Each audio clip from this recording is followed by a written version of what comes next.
రైతులకు గిట్టుబాటు ధర విషయంలో కానీ, సాగునీటి విడుదల విషయంలో కానీ, లేకపోతే ఇతరత్ర విషయంలో సబ్సిడీలు కానీ, వీటిల్లో ప్రభుత్వం మీకు ఎంతవరకు కూడా ఉపయోగపడుతుంది? సాధ్యమైనంత వరకు పర్లేదు పోయిన గవర్నమెంట్ మీద.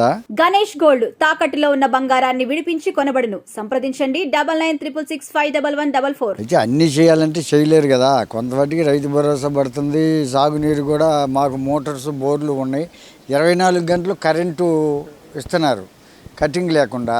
మాకు బోర్లు ఏరియా మాది, మాకైతే కాలువ నీళ్ళు కూడా పెద్దగా అవసరం లేదు. దాని మీద మాకు బాగానే ఉన్నది.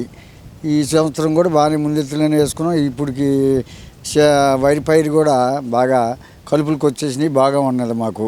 అయితే ఈ మధ్య వానలు లేక కొంచెం కాలువలో ఉన్న ఏరియాలో కొంచెం నీరు తక్కువగా ఉందని తెలుస్తుంది. గతం కంటే ఇప్పుడే బెటర్గా ఉంది. ఏం లేదులే, పోయిన గవర్నమెంట్ చేసింది, ఈ గవర్నమెంట్ కూడా సాధ్యమైనంత వాటికి గిట్టుబాటు ధర ఇప్పిస్తుంది రైతులకు కూడా. ఎరువులు కూడా ఏదో ఈ మధ్య కొంచెం టైట్ వచ్చింది. ఆన్లైన్ పాస్బుక్లు ఆన్లైన్ చేపించి దాని ప్రకారంగా ఎరువులు కూడా సప్లై చేస్తున్నారు, ఇబ్బంది ఏమి లేదు. మరి జగన్మోహన్ రెడ్డి గారు మాట్లాడుతున్నారు, చంద్రబాబు వచ్చిందంటే అయితే అతివృష్టి లేదా అనావృష్టి, చంద్రబాబు రావడం అంటే రాష్ట్రానికి వినాశనం అనే విధంగా ఆయన మాట్లాడుతున్నాడు. ఆయన మీడియా ముందు చెప్తున్నాడు. మీరేమంటారు దానికి? మరి ఒక రైతుగా ఏదో చెప్తాడులే, ఏదో చెప్పాడంటే సరిపోద్దా? ఆయన ఏమైనా జ్యోతిష్కుడా ఎందుకు చెప్తానికి? లేకపోతే ఆయన ఏమన్నా పంచటాపుత్రుడా? అంతా దొంగడు, దొంగ బుద్ధులు. వాడు చేసిన దొంగతనాలు ఎక్కడా లేవు, చాలా స్కాములు ఉన్నాయి. అతను వచ్చి చంద్రబాబు నాయుడు మాత్రపోడు. అతను న్యాయంగా ఉంటే ఇతను అనొచ్చు, తప్పులేదు.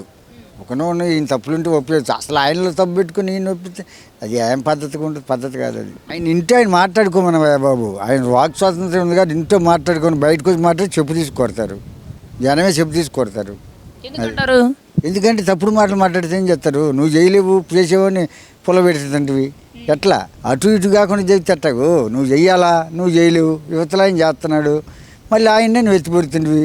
ఏదో మెగా డిఎస్పీ అంటివి, అదంటివి ఇదంటివి ఇదంటివి, నువ్వు ఒక్క ఉద్యోగం లేదు. ఈయన ఇస్తే ఈయన మీద కొత్తది కాలు దిగుతుంటివి, ఇంట్లో కూర్చొని బయటకు రావు. బయటకు వస్తే భయం, చెట్లు నరకాలి, పొదల్లోకుండా వెళ్ళాలి, దాక్కొని సెక్యూరిటీని పెట్టుకొని. ఈయన పబ్లిక్లో జనంలో తిరుగుతూ ఉండడు. రైతులకు ఎంతవరకు వైసీపీ ప్రభుత్వం న్యాయం చేసింది? అంటేనండి, వైసీపీ గవర్నమెంట్ కూడా ఇప్పుడు 100%, 2%, 10% అని చేయాలి కదా. చేయకపోతే అప్పుడే కొట్టేవాళ్ళు కదా ఆయన్ని. కొట్టకుండా ఎందుకు ఆగారు? 5% చేశాడు కాబట్టి కొట్టలే, లేకపోతే సీఎం ఆఫీస్కి వెళ్ళి లాక్కొచ్చి బయటకు కొట్టేవాళ్ళం కదా. కొట్టలేదని 10% చేశాడు, కాదని అంటలా. 100%లో 10% చేశాడు, ఓకే. అసలు అది కూడా చేయకపోతే ఎట్లా? అప్పుడే ప్రజలు బయటకు లాగా కొట్టేవాళ్ళు కదా. ఆ 10% చేసాడని కొంచెం గౌరవం ఇచ్చాము. అది అసలు అది కూడా చేయకపోతే ఇంకెందుకు? ఈ ప్రభుత్వం వచ్చిన తర్వాత రైతులందరూ నష్టపోతున్నారని ఆయన విమర్శిస్తున్నారు. మీరేమంటారు దీనికి? పొగాకు రైతులకు కూడా మొన్న వీళ్ళు సబ్సిడీ ప్రకటించారు. మొన్న వెళ్ళాడు పొగాకు రైలు కడుతున్నారు. పొగాకు బ్యార్నీళ్ళు మొత్తం పగల దొక్కారు బూట్ కాళ్ళు వేసుకొని. లక్ష్మీదేవి పొగాకు రైతులకి వాళ్ళు పండించిన పంటని నాశనంగా ఏది బూట్ కాళ్ళు వేసుకొని తొక్కారా బాబా? జ్ఞానం ఉండదంట మాట్లాడటానికి.